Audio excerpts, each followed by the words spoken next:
ಸರ್ಕಾರದಲ್ಲಿ ಸಂಪುಟ ವಿಸ್ತರಣೆಯಾಗಿ 1 ತಿಂಗಳು ಕೂಡ ಕಳೆದಿಲ್ಲ. ಆಗಲೇ ಸರ್ಜರಿ ಮಾಡುವ ಬಗ್ಗೆ ಚರ್ಚೆಗಳು ಶುರುವಾಗಿದೆ. ನಾನಾ ಕಾರಣಗಳಿಂದ ಸಂಪುಟ ಸರ್ಜರಿಗೆ ಸಿಎಂ ಮನಸ್ಸು ಮಾಡಿದ್ದು, ಇದಕ್ಕೆ ಹೈಕಮಾಂಡ್ ಗ್ರೀನ್ ಸಿಗ್ನಲ್ ಸಿಗಲಿದೆಯಾ ಎಂಬ ಪ್ರಶ್ನೆಗಳು ಎದ್ದಿವೆ.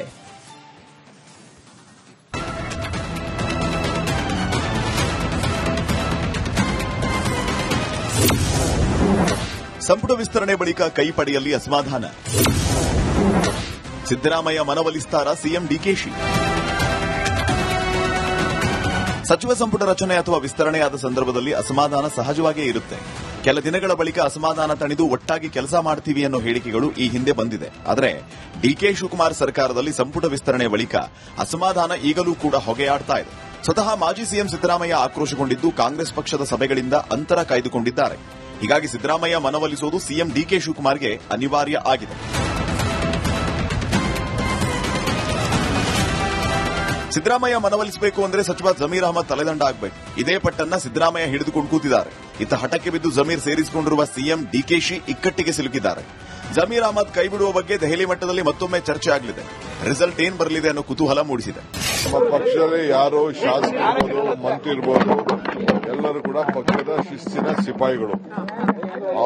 All those who are in the party, either is a worker or a MLA or a minister, all of them are very disciplined soldier of the party. That is what I can tell. ಇನ್ನು ವಾಲ್ಮೀಕಿ ನಿಗಮ ಹಗರಣದ ಆರೋಪದ ಮೇಲೆ ಸಚಿವ ಸ್ಥಾನದಿಂದ ನಾಗೇಂದ್ರ ತಲೆದಂಡ ಸಿದ್ದರಾಮಯ್ಯ ಸರ್ಕಾರದಲ್ಲಿ ಆಗಿತ್ತು. ಇದಾದ ಬಳಿಕ ಡಿಕೆ ಶಿವಕುಮಾರ್ ಸರ್ಕಾರದಲ್ಲಿ ಕಂಬ್ಯಾಕ್ ಮಾಡಿರುವ ನಾಗೇಂದ್ರ ಸಚಿವರಾಗಿದ್ದಾರೆ. ಇದು ವಿರೋಧ ಪಕ್ಷಗಳ ಕೆಂಗಣ್ಣಿಗೆ ಗುರಿಯಾಗಿದೆ. ಇದೇ ವಿಚಾರವಾಗಿ ಬಿಜೆಪಿ ಪಾದಯಾತ್ರೆ ಮಾಡ್ತಾ ಇದೆ. ಹೀಗಾಗಿ ಕಾಂಗ್ರೆಸ್ ಪಕ್ಷಕ್ಕೆ ನಾಗೇಂದ್ರ ಡ್ಯಾಮೇಜ್ ನುಂಗಲಾರದ ತುತ್ತಾಗಿದೆ. ಇದಕ್ಕಾಗಿ ರಾಹುಲ್ ಗಾಂಧಿ ಭೇಟಿ ಮಾಡ್ತಾ ಇರೋ ಸಿಎಂ ಡಿಕೆ ಶಿವಕುಮಾರ್ ನಾಗೇಂದ್ರ ಭವಿಷ್ಯದ ಬಗ್ಗೆ ಚರ್ಚೆ ಮಾಡಲಿಕ್ಕಿದ್ದಾರೆ. ಒಂದು ವೇಳೆ ನಾಗೇಂದ್ರ ತಲೆದಂಡಕ್ಕೆ ರಾಹುಲ್ ಗ್ರೀನ್ ಸಿಗ್ನಲ್ ಕೊಟ್ಟರೆ ಸಂಪುಟದಲ್ಲಿ ಮತ್ತೊಂದು ಸ್ಥಾನ ಖಾಲಿಯಾಗಲಿಕ್ಕಿದೆ.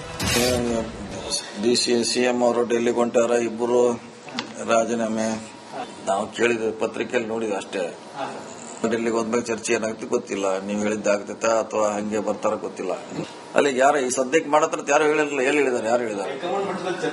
ಚರ್ಚೆ ಎಲ್ಲ ನಮ್ನೆ ಇದ್ದಾರೆ. ಈಗ 5 ಮಂದಿ DCM ಆಗ್ಬೇಕಾದ ಚರ್ಚೆ ಇತ್ತು, ಒಬ್ಬರನ್ನೇ ಮಾಡಿದ್ರು.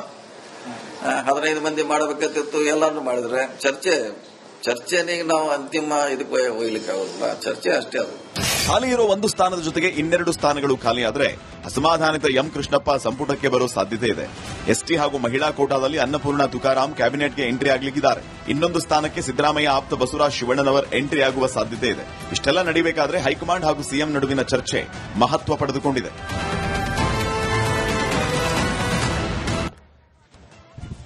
ಹೆಚ್ಚಿನ ಮಾಹಿತಿಯೊಂದಿಗೆ ನಮ್ಮ ಪ್ರತಿನಿಧಿ ಅಭಿಷೇಕ್ ನಮ್ಮ ಜೊತೆಲೀಗ ನೇರ ಸಂಪರ್ಕದಲ್ಲಿದ್ದಾರೆ. ಅಭಿಷೇಕ್, ಸದ್ಯ ಒಂದು ಮೈನರ್ ಸರ್ಜರಿ ಆಗುತ್ತೆ ಕ್ಯಾಬಿನೆಟ್ಗೆ ಅನ್ನೋದು ಸದ್ಯದ ಚರ್ಚೆ. ಇವತ್ತು ಬಹುಶಃ ಅದಕ್ಕೊಂದು ಕ್ಲಾರಿಟಿ ಸಿಗಬಹುದು. ಡಿಕೆ ಶಿವಕುಮಾರ್ ಡೆಲ್ಲಿಗೆ ಹೋಗಿದ್ದಾರೆ. ಅವ್ರ ಜೊತೆಗೆ ಯಾರ್ಯಾರು ಹೋಗಿದ್ದಾರೆ, ಏನ್ ಕತೆ, ಪ್ರಸ್ತುತ ರಾಜಕಾರಣದ ಈ ಹೊತ್ತಿನ ಅಪ್ಡೇಟ್ಸ್ ಏನಿದೆ? ಡಿಕೆ ಶಿವಕುಮಾರ್ ಅವರು ಮುಖ್ಯಮಂತ್ರಿಗಳಾಗಿ ಪ್ರಮಾಣ ವಚನ ಸ್ವೀಕರಿಸಿ 2 ತಿಂಗಳ ಬಳಿಕ ಅವರ ಸಂಪುಟ ವಿಸ್ತರಣೆ ಆಯಿತು. ಸಂಪುಟ ವಿಸ್ತರಣೆ ಬಳಿಕವೂ ಕೂಡ ಅಸಮಾಧಾನ ಮುಂದುವರೆದಿದೆ. ಕಾರಣ ಏನಂದ್ರೆ, ಯಾರ್ಯಾರಿಗೆ ಅಂದ್ರೆ ಹಿರಿಯರಿಗೆ ಸಚಿವ ಸ್ಥಾನದ ಆಕಾಂಕ್ಷೆ ಇತ್ತು, ಹೊಸ ಮುಖಗಳಿಗೆ ಆಕಾಂಕ್ಷೆ ಇತ್ತು, ಯುವಕರಿಗೆ ಆಕಾಂಕ್ಷೆ ಇತ್ತು. ಆದ್ರೆ ಈ ಒಂದು ಕ್ಯಾಬಿನೆಟ್ ಪೂರ್ಣ ಪ್ರಮಾಣದಲ್ಲಿ ಸಮಾಧಾನ ಆಗಿಲ್ಲ ಅನ್ನೋದನ್ನು ಗಮನಿಸಿದ್ದೇವೆ. ಆದ್ರೆ ನಾಗೇಂದ್ರ ಅವರನ್ನ, ಜಮೀರ್ ಅವರನ್ನ ಸಂಪುಟಕ್ಕೆ ತೆಗೆದುಕೊಂಡಿರುವಂತದ್ದು ಸಿದ್ದರಾಮಯ್ಯನವರಿಗೂ ಇರ್ಬೋದು, ಸಂಪುಟದ ಒಂದಿಷ್ಟು ಸಚಿವರಿಗೂ ಇರ್ಬೋದು ಅಸಮಾಧಾನ ಇರುವಂತದ್ದು. ಕಾರಣ ಏನಂದ್ರೆ, ನಾಗೇಂದ್ರ ಅವರ ವಿರುದ್ಧ ವಾಲ್ಮೀಕಿ ಹಗರಣ ಅಂದ್ರೆ 187 ಕೋಟಿ ರೂಪಾಯಿ ಹಗರಣದ ರೂವಾರಿನೇ ನಾಗೇಂದ್ರ ಅಂತ ಈಗ ಬಿಜೆಪಿ ಹಾಗೂ ಜೆಡಿಎಸ್ ಆರೋಪ ಮಾಡ್ತಿದೆ. ಇಂತಹ ವ್ಯಕ್ತಿಯನ್ನ ಸಿದ್ದರಾಮಯ್ಯ ಮುಖ್ಯಮಂತ್ರಿ ಆಗಿದ್ದಾಗ ರಾಜೀನಾಮೆ ಪಡೆದಿದ್ದು, ಅವ್ರನ್ನ ಡಿಕೆ ಶಿವಕುಮಾರ್ ಸಂಪುಟದಲ್ಲಿ ಮುಂದುವರಿಸಲಾಗ್ತಿದೆ.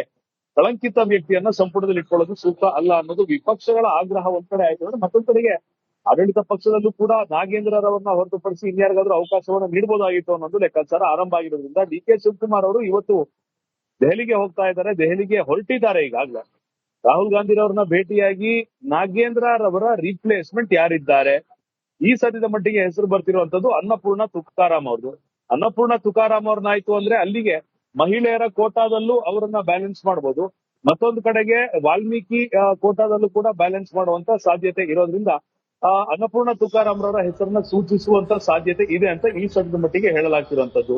ಮತ್ತೊಂದು ಕಡೆಗೆ ಯಾವುದೇ ಕಾರಣಕ್ಕೂ ಕೂಡ ಜಮೀರ್ ಅವ್ರನ್ನ ಕೆಳಗಡೆ ಇಳಿಸಿದ ನಂತರ ಆ ಸ್ಥಾನವನ್ನ ಕೃಷ್ಣಪ್ಪ ಅಂದ್ರೆ ವಿಜಯನಗರದ ಕೃಷ್ಣಪ್ಪ ಅವರು ಕೊಟ್ರೆ ಅಲ್ಲಿಗೆ ಅಸಮಾಧಾನದ ಬೇಗುದಿ ಕಡಿಮೆ ಆಗುತ್ತೆ ಅನ್ನೋದು ಲೆಕ್ಕಾಚಾರ ಈಗಾಗಲೇ ಇರುವಂತದ್ದು. ಇದನ್ನ ಬಹುತೇಕ ಹೈಕಮಾಂಡ್ ಮುಂದೆ ಪ್ರಸ್ತಾಪ ಮಾಡಿ ಯಾವ ರೀತಿಯಾದಂತ ಕ್ಲಾರಿಫಿಕೇಶನ್ ಹೈಕಮಾಂಡ್ ನೀಡುತ್ತೆ ಅಥವಾ ಯಾವ ಸೂಚನೆಯನ್ನ ಹೈಕಮಾಂಡ್ ನೀಡುತ್ತೆ ಅದನ್ನ ಪಾಲಿಸುವಂತ ಕೆಲಸವನ್ನು ಡಿ ಕೆ ಶಿವಕುಮಾರ್ ಅವರು ಮಾಡಲಿದ್ದಾರೆ. ಇದೇ ಸಂದರ್ಭದಲ್ಲಿ ಸಿಎಂ ಡಿ ಕೆ ಶಿವಕುಮಾರ್ ಅವರ ಮನೆಗೆ ಅದಾನಿರವರು ಭೇಟಿ ನೀಡಿರುವಂತಹ ವಿಚಾರವನ್ನು ಕೂಡ ರಾಹುಲ್ ಗಾಂಧಿರವರು ಪ್ರಶ್ನೆ ಮಾಡಿದ್ದಾರೆ. ಯಾಕಂದ್ರೆ ಕೇಂದ್ರದಲ್ಲಿ ಅದಾನಿರವ್ರನ್ನ ಒಂದಿಂಚು ಬಿಡದಂತೆ ಯಾವಾಗಲೂ ಅಟ್ಯಾಕ್ ಮಾಡುವಂತ ವಿರೋಧ ಪಕ್ಷ ಆಗಿರುವಂತ ಕಾಂಗ್ರೆಸ್ನ ನಾಯಕರ ಮನೆಗೆ ಅಂದ್ರೆ ಸಿಎಂ ರವರ ಮನೆಗೆನೆ ಅದಾನಿರವ್ರು ಬರ್ತಾರೆ ಯಾವ ಸಂದೇಶವನ್ನ ಕೊಡ್ತೀರೋ ಎಂದು ಕೇಳುವಂತ ಕ್ಲಾರಿಫಿಕೇಶನ್ ಕೇಳುವಂತ ಕೆಲಸ ಕೂಡ ಆಗುವಂತ ನಿರೀಕ್ಷೆ ಇದೆ. ಈ ಕಾರಣದಿಂದ ಒಂದು ನಾಗೇಂದ್ರ ಅವರ ರಾಜೀನಾಮೆ ನೀಡೋದಾದ್ರೆ ಯಾವಾಗ ಪಡೆಯಲಾಗುತ್ತೆ, ಅವರ ರಿಪ್ಲೇಸ್ಮೆಂಟ್ ಯಾರು, ಜಮೀರ್ ಅವರ ರಾಜೀನಾಮೆ ಪಡೆಯೋದಾಯ್ತು ಅಂದ್ರೆ ಅವರ ರಿಪ್ಲೇಸ್ಮೆಂಟ್ ಯಾರು, ಯಾವಾಗ ಆಗಬೇಕು, ಇವಿಷ್ಟನ್ನ ಹೊರತುಪಡಿಸಿ ಎಂಎಲ್ಸಿಗಳ